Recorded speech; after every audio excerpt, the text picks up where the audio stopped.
people, rend your hearts, and not your garments. For your transgressions, the prophet Elijah had the seal of the heavens through the word of God. I therefore say to ye, forsake your idols, return to God, for he is slow to anger and merciful and kind and gracious, and repenteth him of the evil.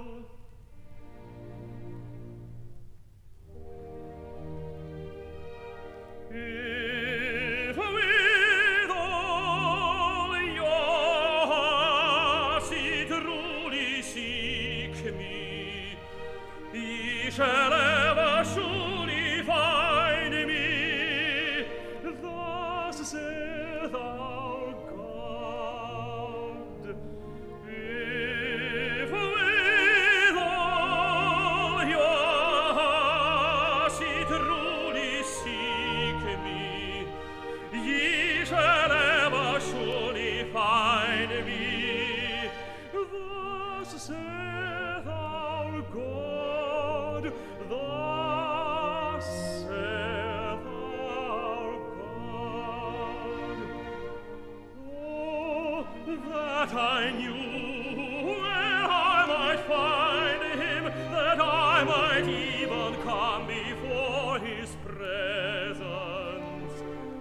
Oh, that I knew where I might find him, that I might even come before his presence.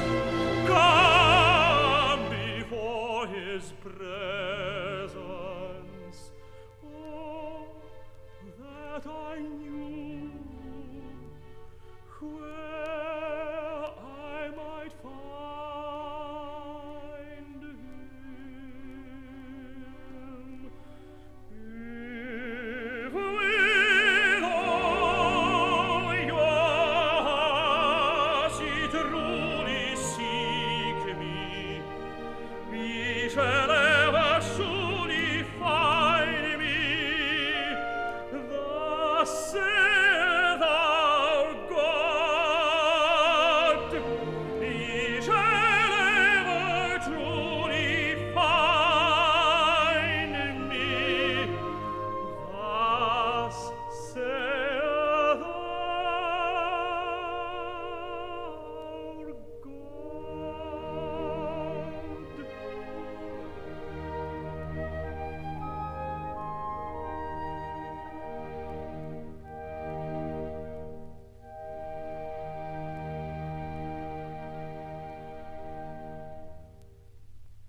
sie hence, Elijah, depart enter nicht.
Hello there. Here we are again. This is your Uncle Don.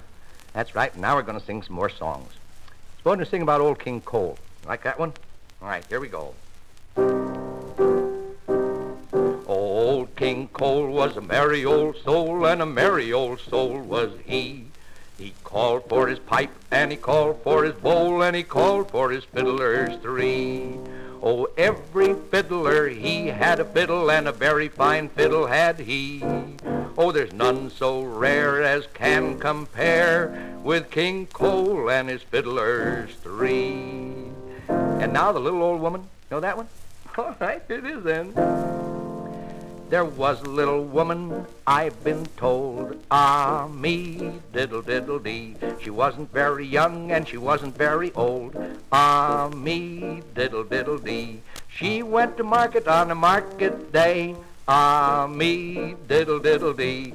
She fell asleep on the king's highway, ah me, diddle diddle dee. And here's one I'll bet you all know. Now you sing this one with me.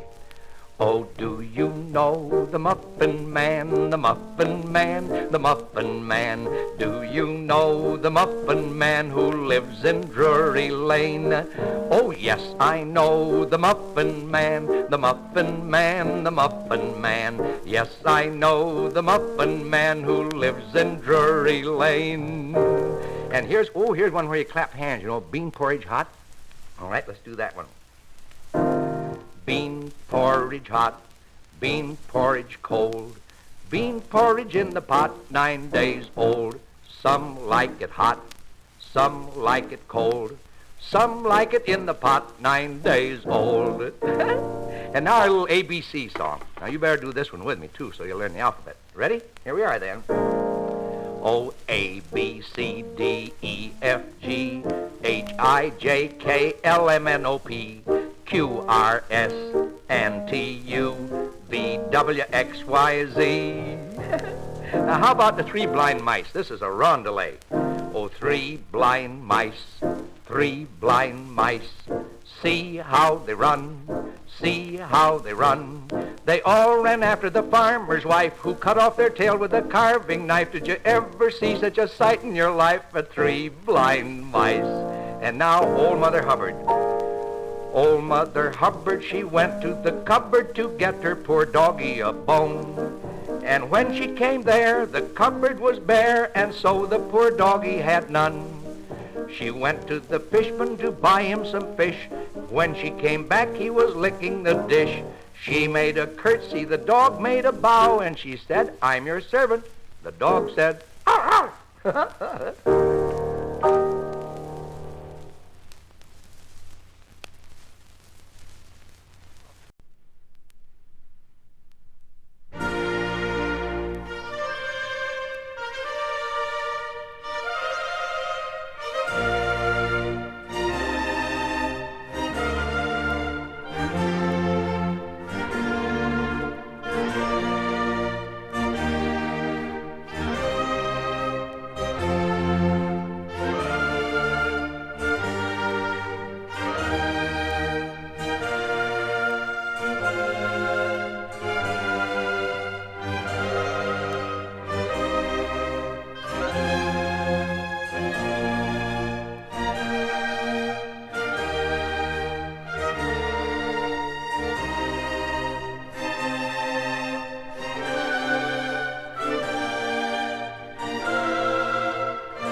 word. The word bites like a fish. Shall I throw it back free, arrowing to that sea where thoughts lash tail and fin, or shall I pull it in to rhyme upon a dish? The Express. After the first powerful plain manifesto, the black statement of pistons, without more fuss, but gliding like a queen, she leaves the station. Without bowing and with restrained unconcern, she passes the houses which humbly crowd outside, the gasworks, and at last the heavy page of death printed by gravestones in the cemetery. Beyond the town, there lies the open country, where, gathering speed, she acquires mystery, the luminous self-possession of ships on ocean. It is now she begins to sing, at first quite low, then loud, and at last with a jazzy madness, the song of her whistle screaming at curves, of deafening tunnels, breaks, innumerable bolts, and always light, aerial underneath, retreats the elate meter of her wheels. Streaming through metal landscape on her lines, she plunges new eras of white happiness, where speed throws up strange shapes, broad curves, and parallels clean like trajectories from guns. At last, further than Edinburgh or Rome, beyond the crest of the world, she reaches night, where only a low streamline whiteness of phosphorus on the tossing hills is bright.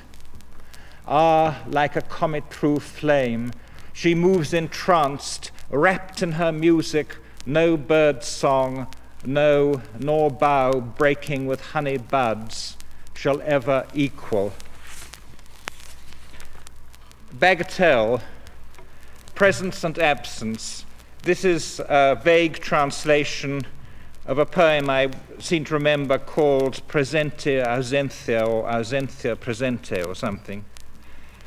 You lay so quiet at your end of the room, you seemed a memory, your absence.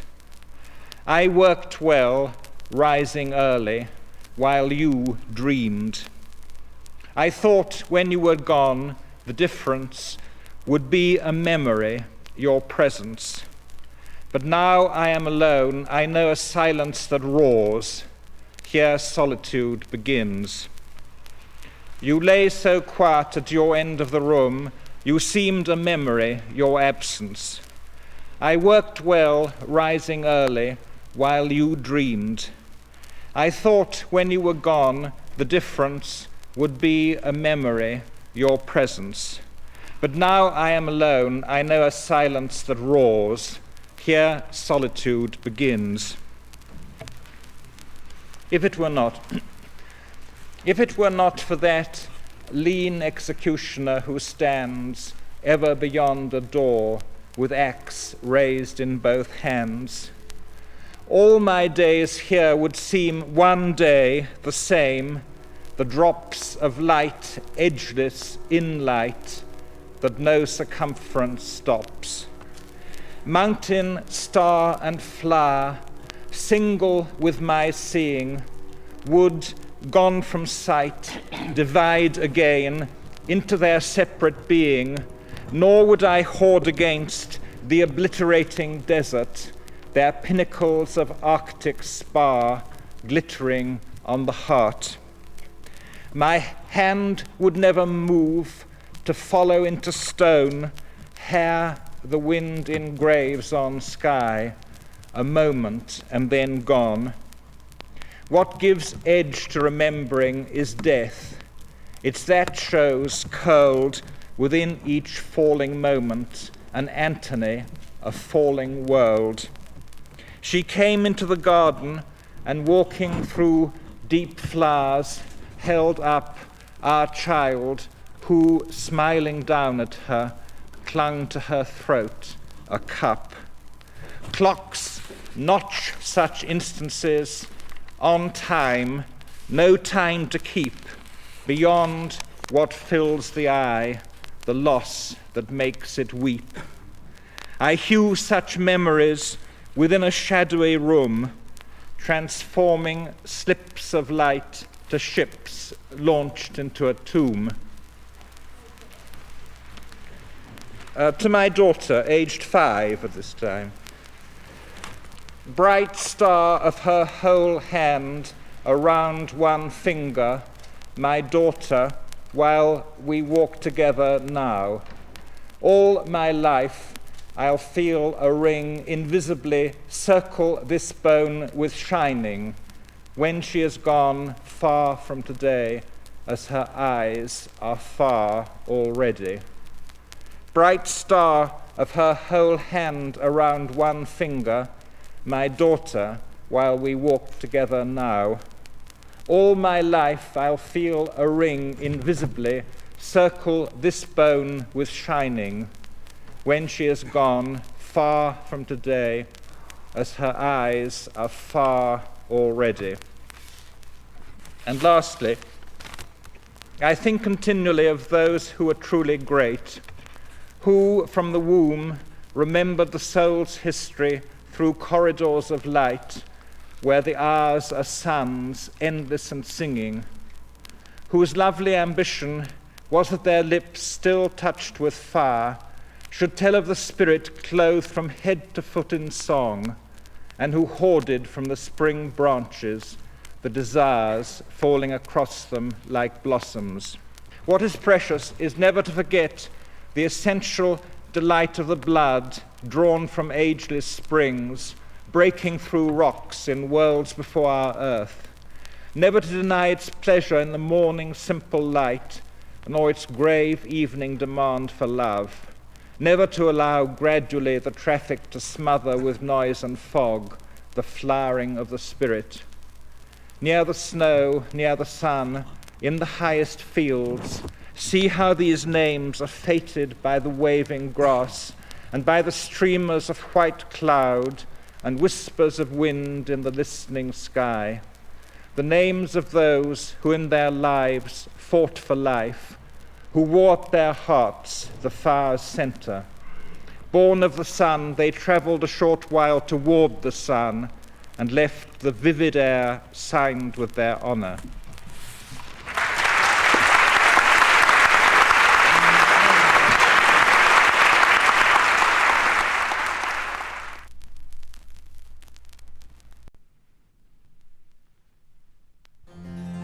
Now there arose a new king over Egypt, which knew not Joseph, and he set over Israel taskmasters to afflict them with burdens, and they made them serve with rigor.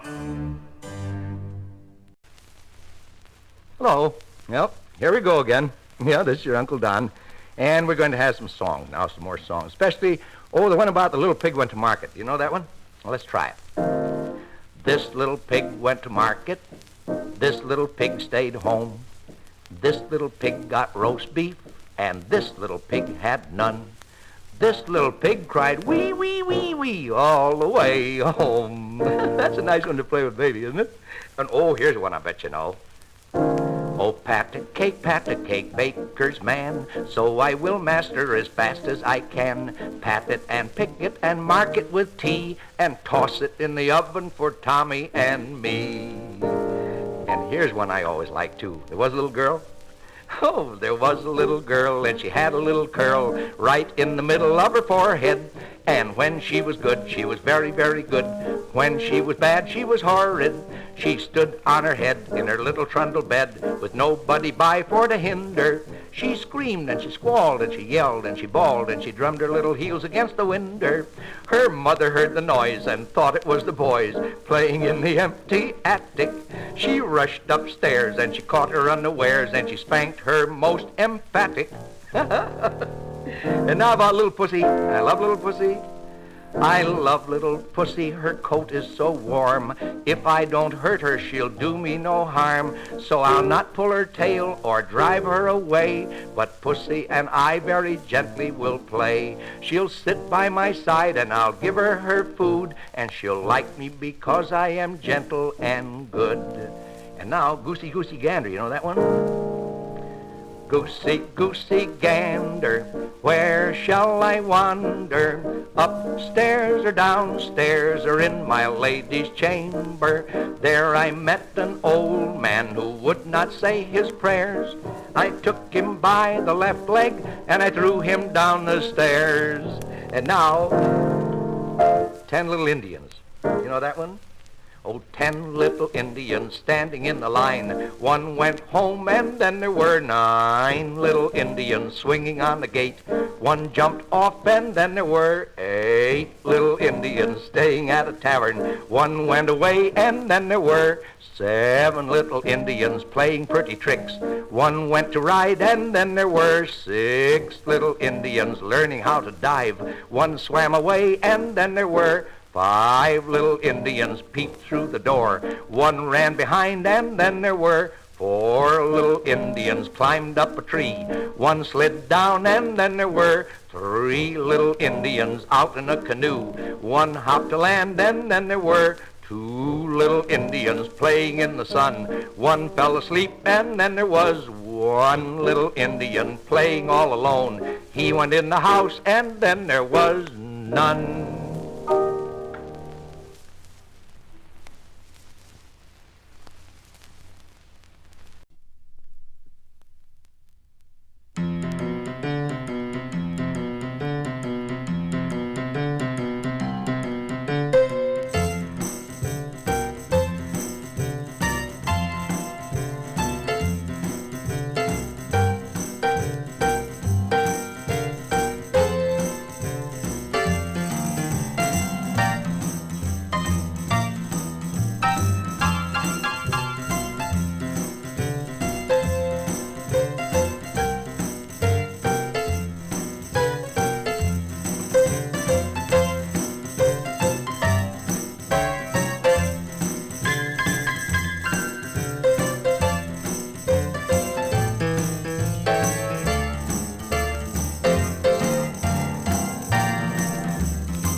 Hello.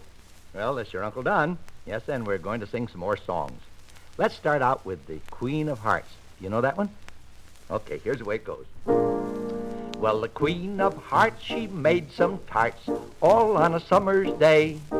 And the Knave of Hearts, he stole the tarts, and he took them clean away. And the King of Hearts called for the tarts, and he beat the Knave full sore. And the Knave of Hearts brought back the tarts, and he vowed he'd steal no more. I don't blame him. I wouldn't either, would you? No, sir. Say, here's a little song about I love sixpence. Well, that means 6 pennies, you know. And here's the way it goes. I love a sixpence, pretty little sixpence. I love a sixpence better than my life. I spent a penny of it, I spent another, and I took 4 pence home to my wife. Oh, my little 4 pence, pretty little 4 pence. I love 4 pence better than my life. I spent a penny of it, I spent another, and I took 2 pence home to my wife. Oh, my little 2 pence, pretty little 2 pence. I love 2 pence better than my life. I spent a penny of it, I spent another, and I took nothing home to my wife. Oh, my little nothing, my pretty little nothing. What will nothing buy for my wife?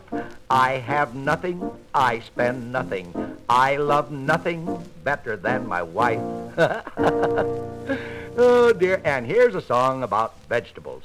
Oh, I think you're going to like this one, and I want you to be sure and learn the chorus so you can sing it with me. Here's the way it goes. Oh, Charlie Carrot is a very charming little man. He wears a little green cap and overalls of tan. He looks so kind and tender, and he tastes so good and sweet. I'd say he is a dandy food to eat. Hooray, hooray, the vegetables, what fun. Hooray, hooray, we'll eat them every one.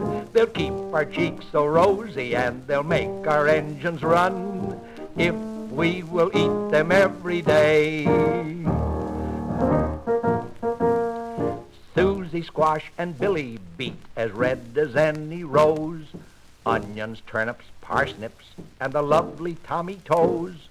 Cauliflower, spinach, green potatoes, beans, and peas. Come, let us make friends with all of these. Now the chorus. Hooray, hooray, the vegetables, what fun. Hooray, hooray, we'll eat them every one. They'll keep our cheeks so rosy, and they'll make our engines run if we will eat them every day.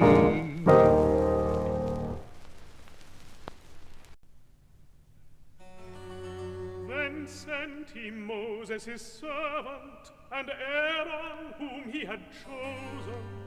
These showed his signs among them, and wonders in the land of Ham. He turned the waters into blood. Hello there. This is your Uncle Don. Yes, sir, and here's some more songs, and we're going to start with a song called For Want of a Nail. For want of a nail, the shoe was lost. For want of a shoe, the horse was lost. For want of a horse, the rider was lost. And for want of a rider, the battle was lost. For want of the battle, the kingdom was lost. And all for the want of a horseshoe nail. And now the little song about Solomon Grundy. You know that one?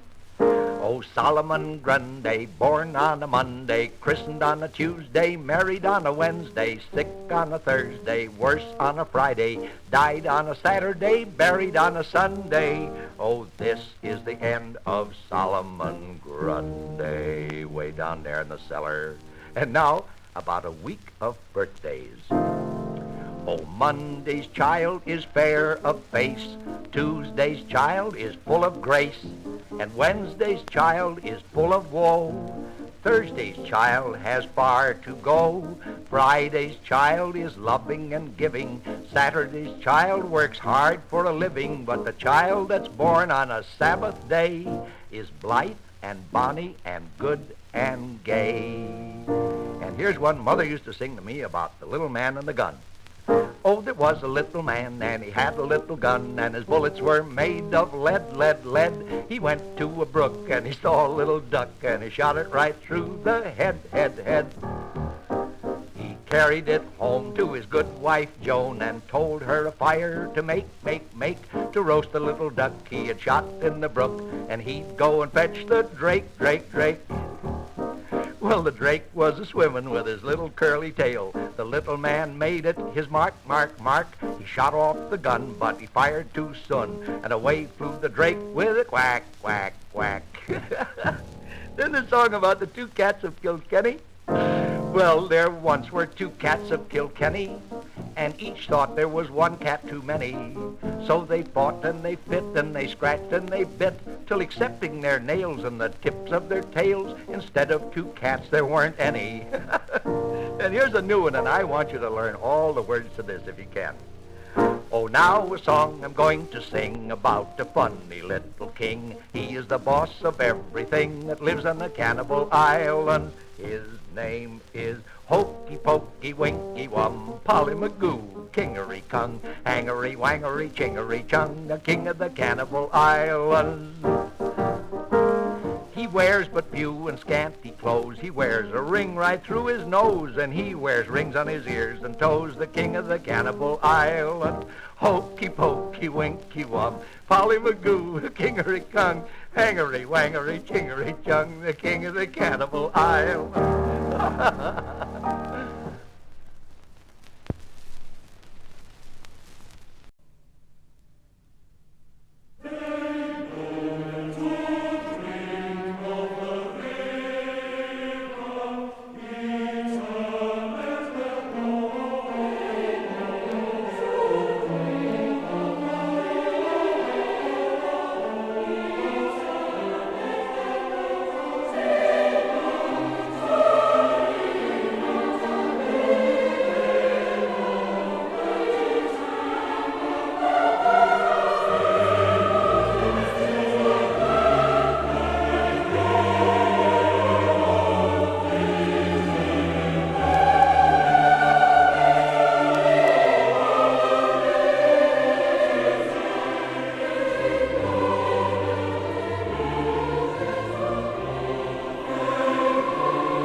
art thou he that troubleth Israel?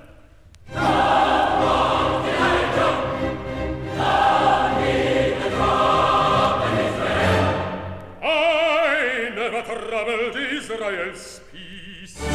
It is thou, Ahab, and all thy father's house. Ye have forsaken God's commands, and thou hast followed Baalim. Now send and gather to me, the whole of Israel, and to Mount Carmel. There summon the prophets of Baal, and also the prophets of the groves, who are feasted at Jezebel's table. Then we shall see whose God is alone.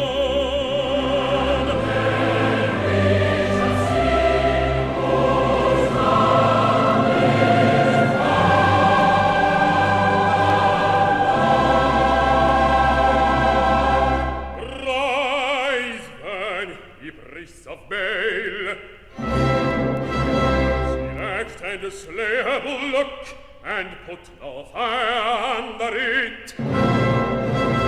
Uplift your voices, and call the God ye worship. And I then will call on the Lord Jehovah. And the God who by fire shall let him be God. And the God who by fire shall answer, let him be God.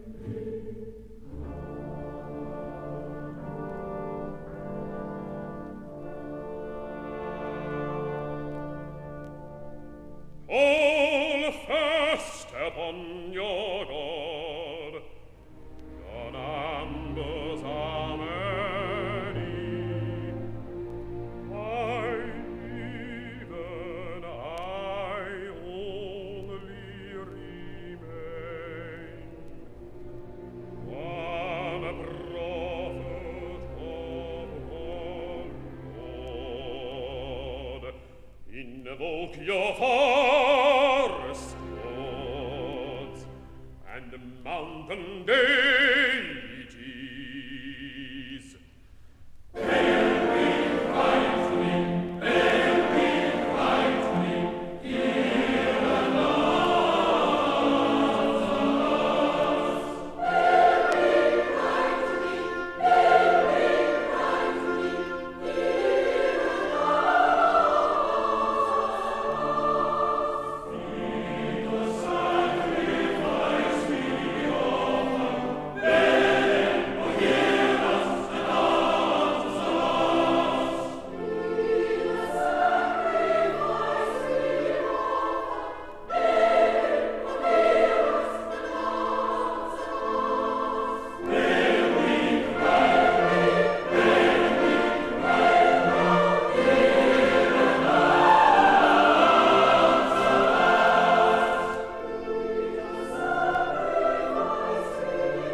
Call him louder, call him louder.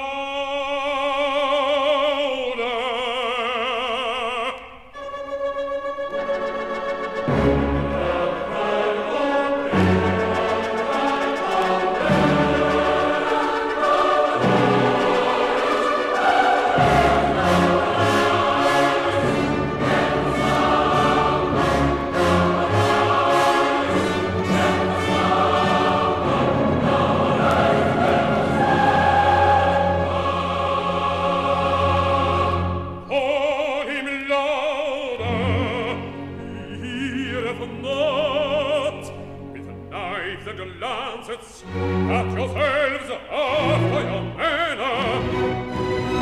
Leap upon the altar ye have made, parliament prophesy, not a voice will answer you, none will listen, none heed you.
let the hearts again be turned.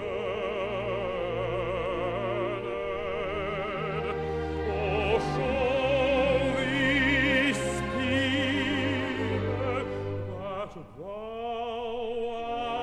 Lord God, and let their hearts again be turned.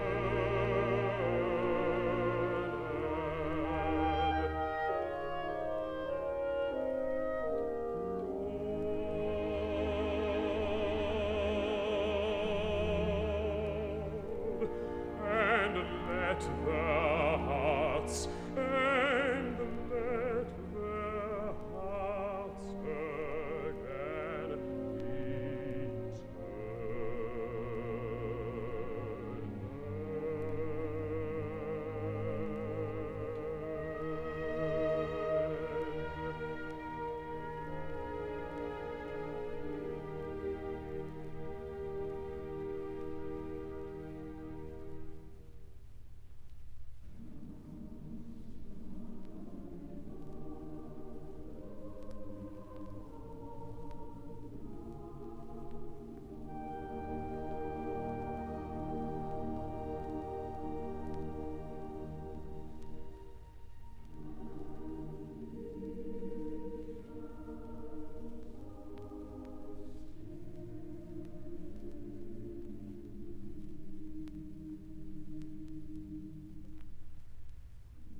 The world which these poems attempt to explore is a world of dialogue.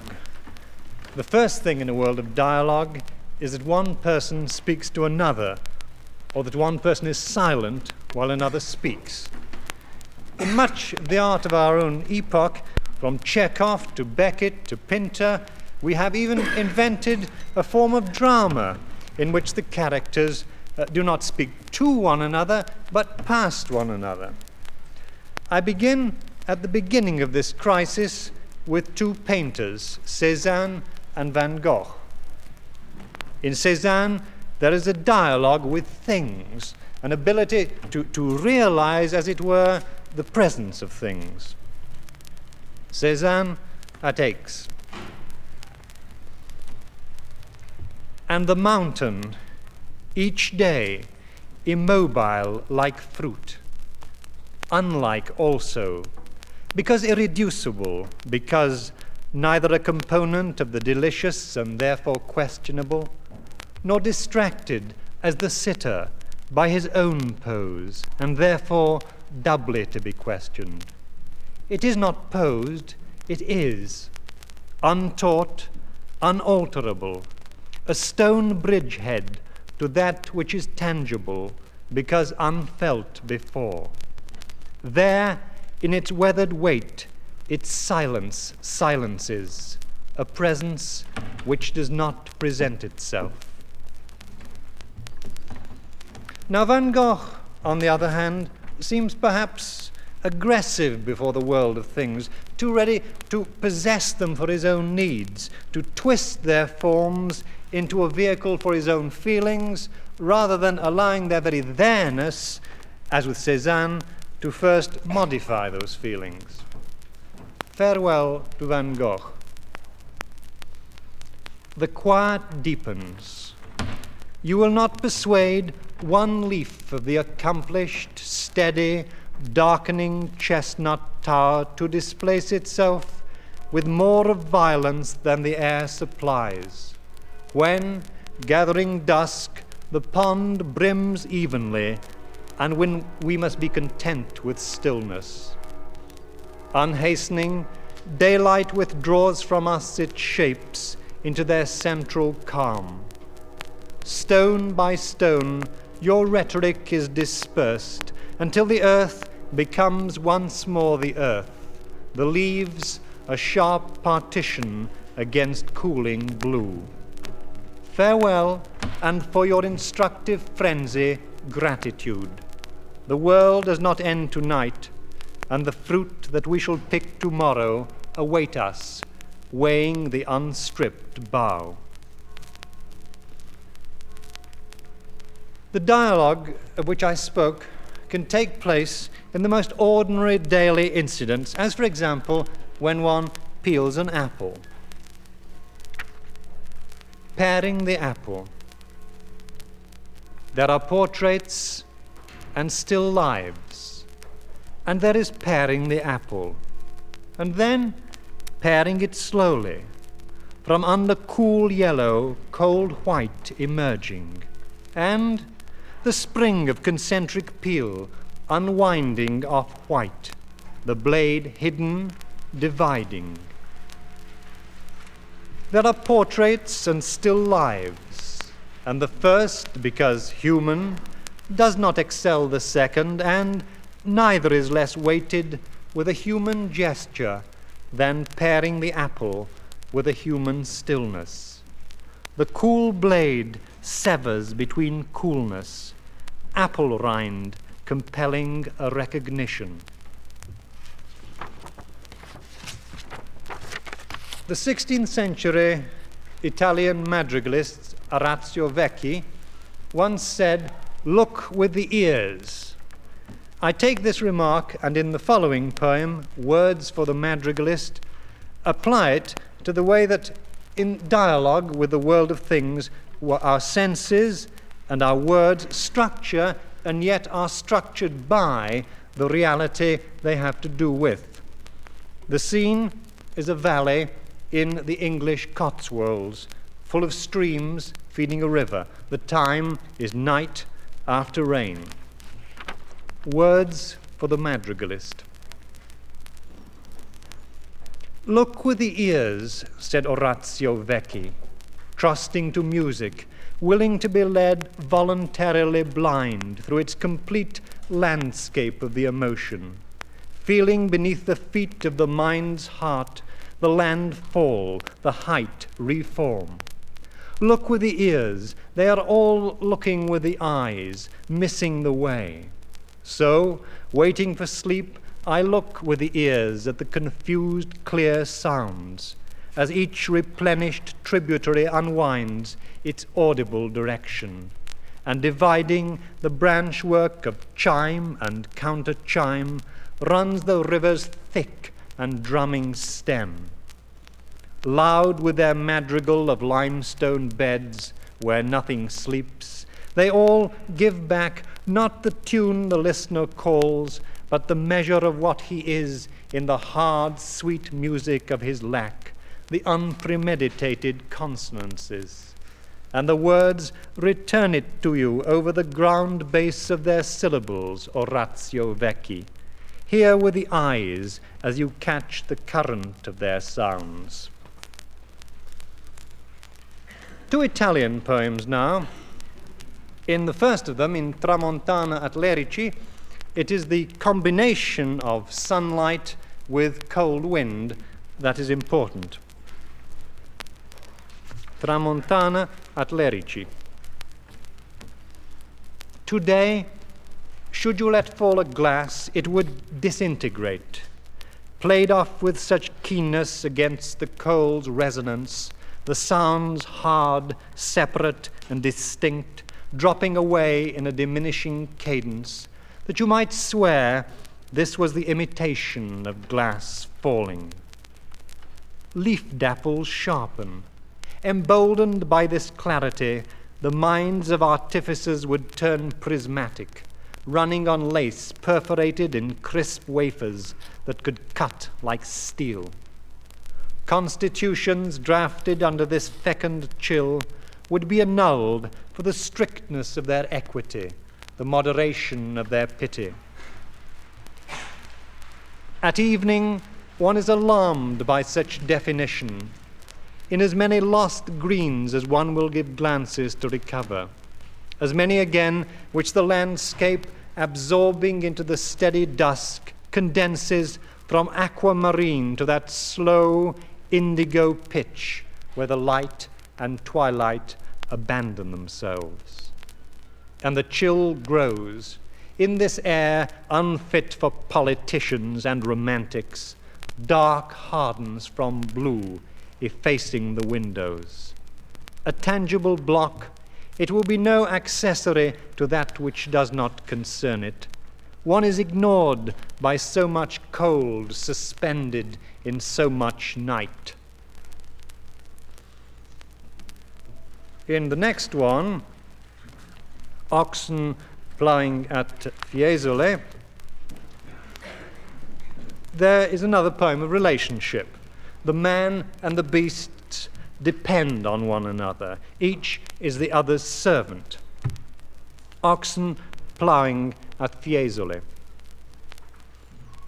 The heads impenetrable, and the slow bulk soundless and stooping.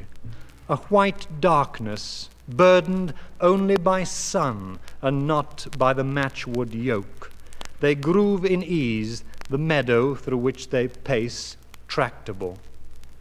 It is as if, fresh from the escape, they consent to submission, the debris of captivity still clinging there unnoticed behind those backs. But we submit, the tenor unambiguous in that stride of even confidence, giving and not conceding your premises. Work is necessary, therefore, with an unsevered motion, holding the pauses between stride and stride. We will be useful, but we will not be swift. Now follow us for your improvement and at our pace. This calm, bred from this strength, and the reality broaching no such discussion, the man will follow, each as the other's servant, content, to remain content. Now for two American poems from a recent volume, American Scenes. Mr. Brodsky is set in the state of New Mexico and in the town of Albuquerque. Idyll, the second poem, takes place in Washington Square, San Francisco. Mr. Brodsky is perhaps more humorous in tone than the other poems that I've been reading so far. So here is Mr. Brodsky.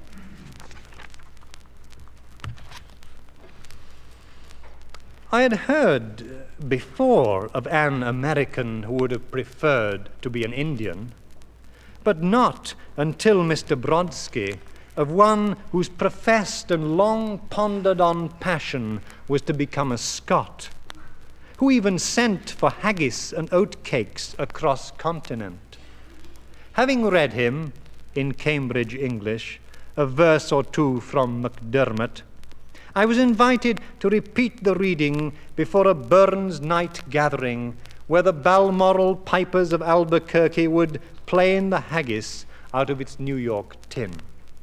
Of course, I said, no, I could not go, and then half regretted I had not been.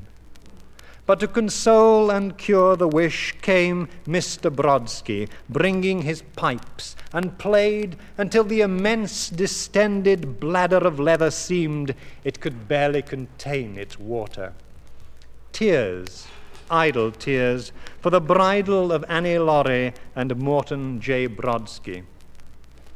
A bagpipe in a dwelling is a resonant instrument. And there he stood, lost in the gorse, the heather, or whatever, 6,000 miles and more from the infection source, in our Neo-New Mexican parlor, where I had heard before of an American who would have preferred to be merely an Indian.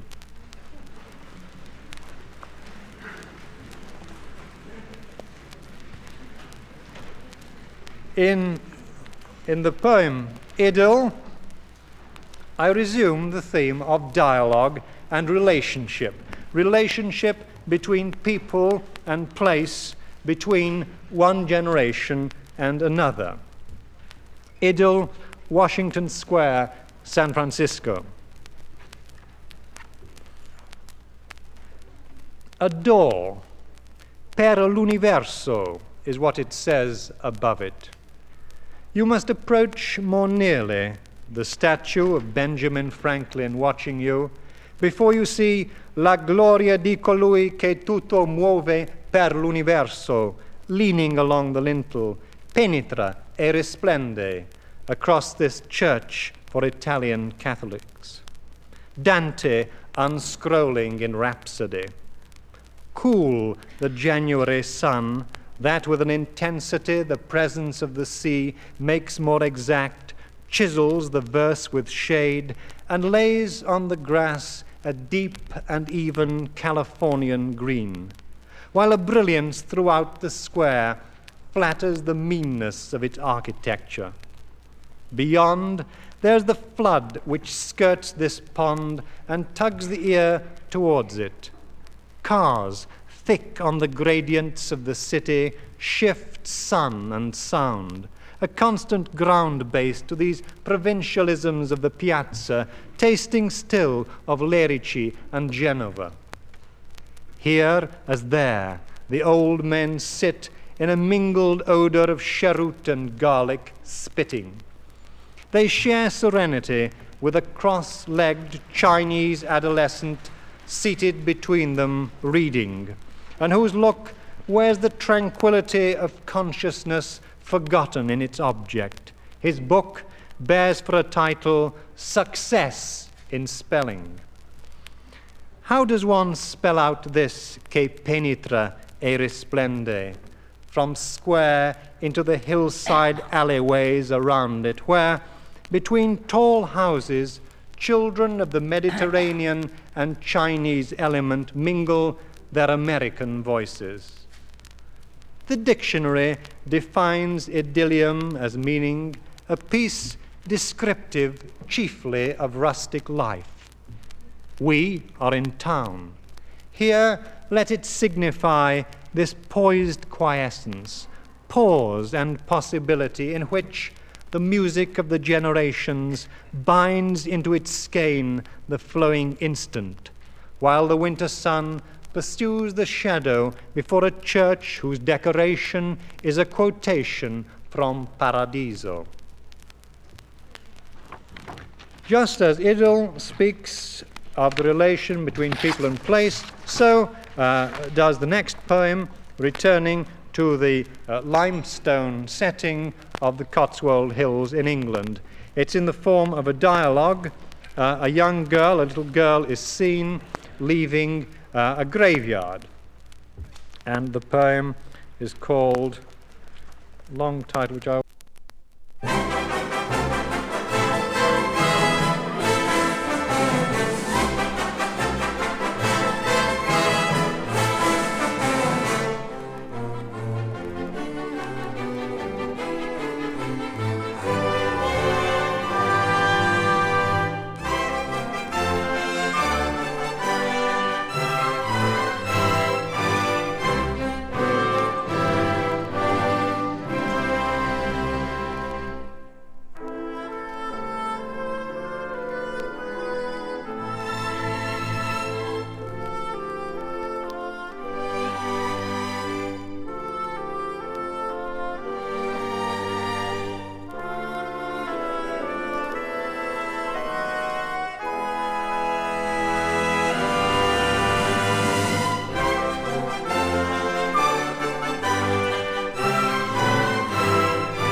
Hello there. This is Uncle Don. Feel like playing some games now? Song games? All right, how's about here we go round the mulberry bush. You know that one? Oh, fine then. Let's do it. Here we go then. Oh, here we go round the mulberry bush, the mulberry bush, the mulberry bush. Here we go round the mulberry bush so early in the morning. This is the way we wash our clothes, wash our clothes, wash our clothes. This is the way we wash our clothes so early Monday morning. This is the way we iron our clothes, iron our clothes, iron our clothes. This is the way we iron our clothes so early Tuesday morning. This is the way we scrub the floor, scrub the floor, scrub the floor. This is the way we scrub the floor so early Wednesday morning. This is the way we mend our clothes, mend our clothes, we mend our clothes. This is the way we mend our clothes so early Thursday morning. This is the way we sweep the floor, sweep the floor, sweep the floor. This is the way we sweep the floor so early Friday morning. This is the way we bake our bread, bake our bread, we bake our bread. This is the way we bake our bread so early Saturday morning. This is the way we go to church, go to church, go to church. This is the way we go to church so early Sunday morning. Oh, that was fine. You know that one real well. How about Tisket a Tasket? Know that one? All right, let's do that one then. A tisket, a tasket, a green and yellow basket. I wrote a letter to my aunt, and on the way I dropped it. I dropped it, I dropped it, and on the way I dropped it. I wrote a letter to my aunt, and on the way I lost it. Then you have to run around and catch the other one. Oh, that's fun. I used to like to play that one. Oh, say, how about Ring Around the Rosie? Oh, that's a good one. I bet you know that one, too. All right, let's do Ring Around a Rosie. Ring around a rosy, pocket full of posies. Ashes, ashes, all fall down. Ring around the roses, pick the pretty poses. Boys and girls now all fall down. Ring around the roses, smell the pretty poses. 1, 2, all fall down. How about Pop Goes the Weasel? You know that one? Oh, all around the cobbler's bench, the monkey chased the weasel. The monkey thought 'twas all in fun. Goes the weasel, penny for a spool of thread, a penny for a needle. That's the way the money goes. Goes the weasel, all around the cobbler's bench. The monkey chased the weasel, monkey jumped upon the bench. Goes the weasel.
Hello there. This is Uncle Don.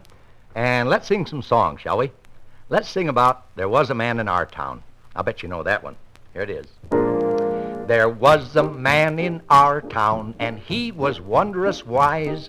He jumped into a bramble bush, scratched out both his eyes. Now when he saw his eyes were out, with all his might and main, he jumped into another bush, and he scratched them in again. Imagine, how could he see his eyes were out? Oh, see, here's a little song about Punch and Judy. Punch and Judy fought for a pie. Punch gave Judy a knock in the eye. Said Punch to Judy, will you have any more? Said Judy to Punch, no, my eyes are too sore. And the song about This Is the House That Jack Built. Oh, that's a humdinger. Maybe you can sing this one with me, too. Now, this is the house that Jack built, and this is the malt that lay in the house that Jack built. This is the rat that ate the malt that lay in the house that Jack built. And this is the cat that killed the rat that ate the malt that lay in the house that Jack built. And this is the dog that worried the cat that killed the rat that ate the malt that lay in the house that Jack built. This is the cow with the crumpled horn that tossed the dog that worried the cat that killed the rat that ate the malt that lay in the house that Jack built. And this is the maiden all forlorn that milked the cow with the crumpled horn that tossed the dog that worried the cat that killed the rat that ate the malt that lay in the house that Jack built. This is the man all tattered and torn that kissed the maiden all forlorn that milked the cow with the crumpled horn that tossed the dog that worried the cat that killed the rat that ate the malt that lay in the house that Jack built. I told you it took a lot of wind. This is the priest all shaven and shorn that married the man all tattered and torn that kissed the maiden all forlorn that milked the cow with a crumpled horn that tossed the dog that worried the cat that killed the rat that ate the malt that lay in the house that Jack built. And this is the cock that crowed in the morn that waked the priest all shaven and shorn that married the man all tattered and torn that kissed the maiden all forlorn that milked the cow with a crumpled horn that tossed the dog that worried the cat that killed the rat that ate the malt that lay in the house that Jack built.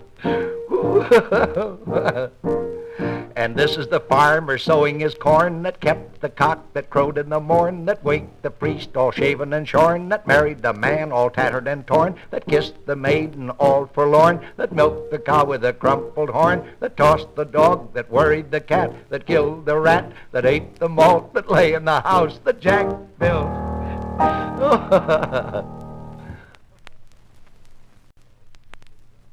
Hello, this is your Uncle Don. Yes, and we have some more songs, too. Oh, boy, we got a lot of songs. Let's sing the one about the clever hen. I had a little hen, the prettiest ever seen.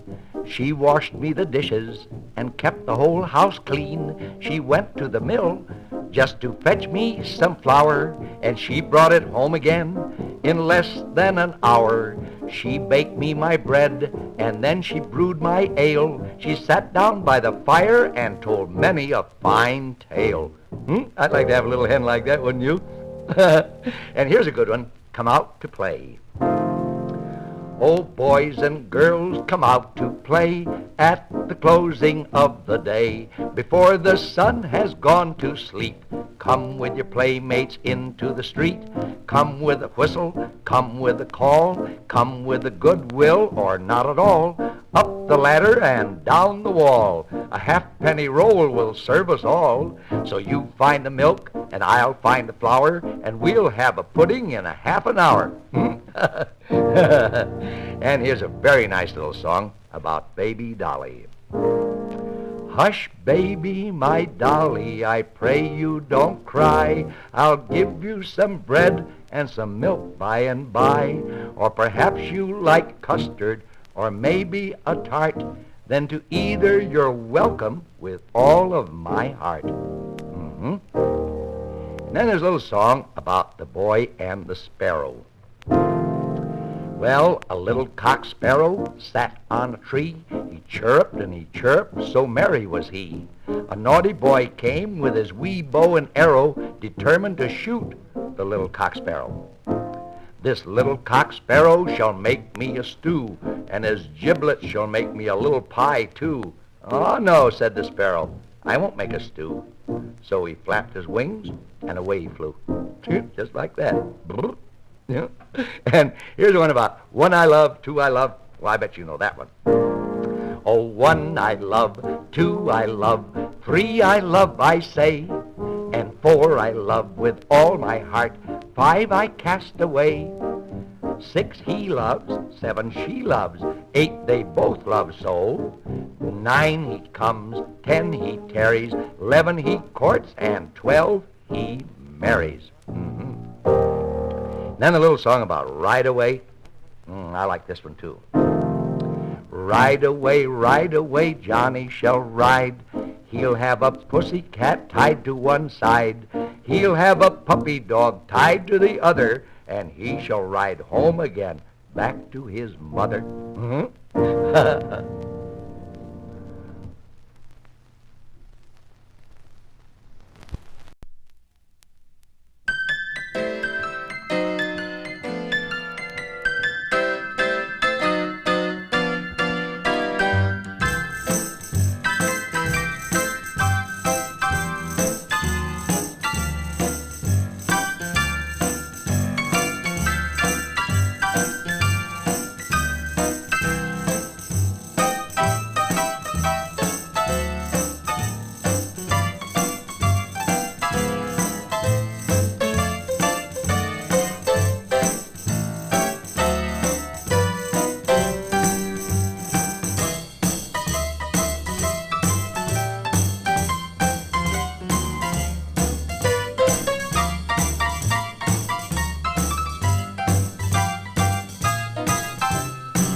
Just as a flaming fires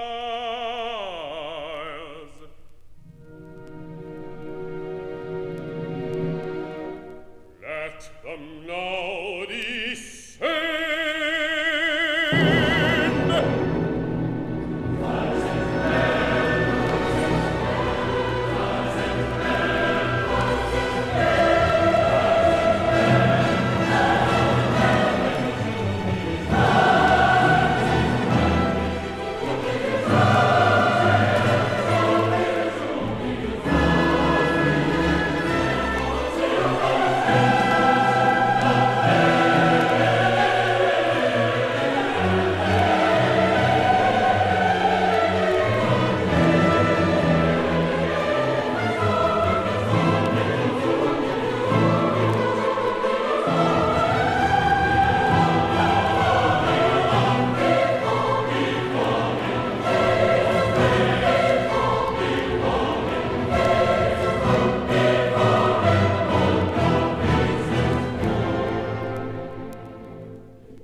Prophets of Baal, and let not one of them escape you.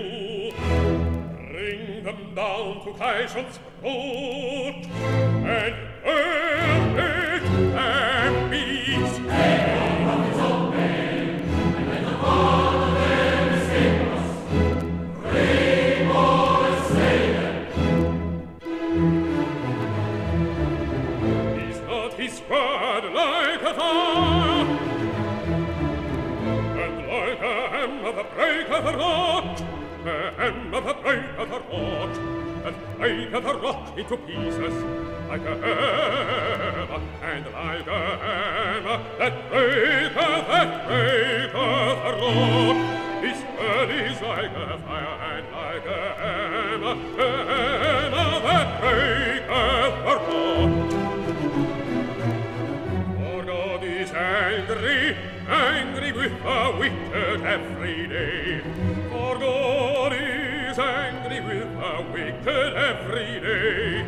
And if the wicked turn not, the Lord will whet his sword, will whet his sword, and he hath bent his bow, and made it ready, and made it ready. Is not his word like a fire, and like a hammer that breaketh a rock, like a hammer that breaketh a rock, and like a hammer that breaketh a rock, that breaketh a rock, that breaketh a rock, and like a hammer that breaketh a rock. Is not his word like a hammer that breaketh a rock? Is not his word like a hammer that breaketh a rock into pieces? Is not his word like a hammer that breaketh